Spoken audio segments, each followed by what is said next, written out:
Welcome to another episode of Sunspot Stories, where I recall classic coin ops that I played in my childhood at my favourite arcade.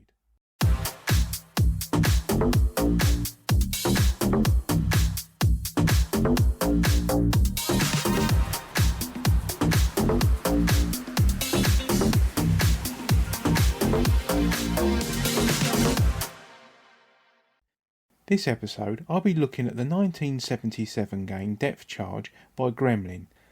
Gremlin was a company founded in 1971 as an enterprise, Grindleman Industries, a corruption of the founders' names, Frogelman and Grindle, but due to a secretary mishearing the name on the phone, it soon became Gremlin. In 1978, the company was acquired by Sega, and subsequent game releases and reissues displayed the Sega Gremlin name. This game, Depthcharge, was also released as Depth Bomb in Japan. This was the last game to run on Gremlin's Videologic board. After the acquisition, Sega Gremlin ran on Sega Vic Dual Z80 hardware, and this was a precursor to the Sega System 1. The display is a monochrome affair. The blue screen displays your time and the score at the very top.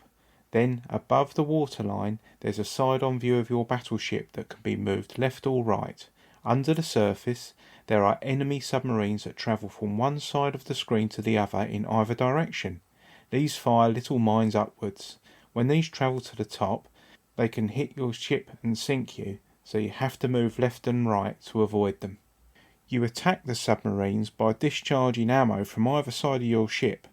The small rotating rectangles tumble into the sea and sink to the bottom. Using your skill, you can time the rate they drift and judge the geometry of the depth charges as they collide with the enemy. You have a maximum of 6 of these at any one time. The submarines have a numerical value to them. The nearer the seabed, the higher the score. 90s at the bottom and 10s nearer the surface. The game displays a maximum of 4 subs at any one time, and they appear randomly throughout the whole game. You can run out of charges. You are replenished each time one explodes in the playfield. The mechanics of the game are quite clever. The player is often trying to get to the lower subs, but ends up using their depth charges on low value high subs that move quicker at the top of the screen. At the very bottom strap of the screen, there's a display graveyard of destroyed subs. These are tallied up and added up to your score at the end of the game. There's a limitation on the hardware that actually adds to the gameplay. As the game gets busy, you cannot move and fire at the same time, so you have to stop moving to fire. This adds an added element of difficulty to the game. It is unintended, but it is a welcome feature nonetheless. The game is over when you get hit by a mine, or if a limit of roughly 90 seconds is exceeded. An extended time of 45 seconds is also unlocked if you score over 500 points. The sound is somewhat trance-like. It's a sonar pulse playing in a loop with the odd boom. It's not annoying, and it actually adds to the playing experience. The sales literature that accompanied the machine mentioned that it featured a volume control near the coin box, and this was marketed as an innovation that could be turned up and down rather than switching the sound off completely. Well, I guess all these features, even the most obvious ones, had to be invented at some point.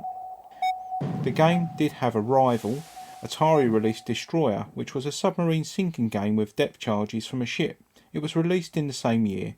The mechanics were similar, although the battleship moved across the screen automatically and the depth of the explosions was set by the player.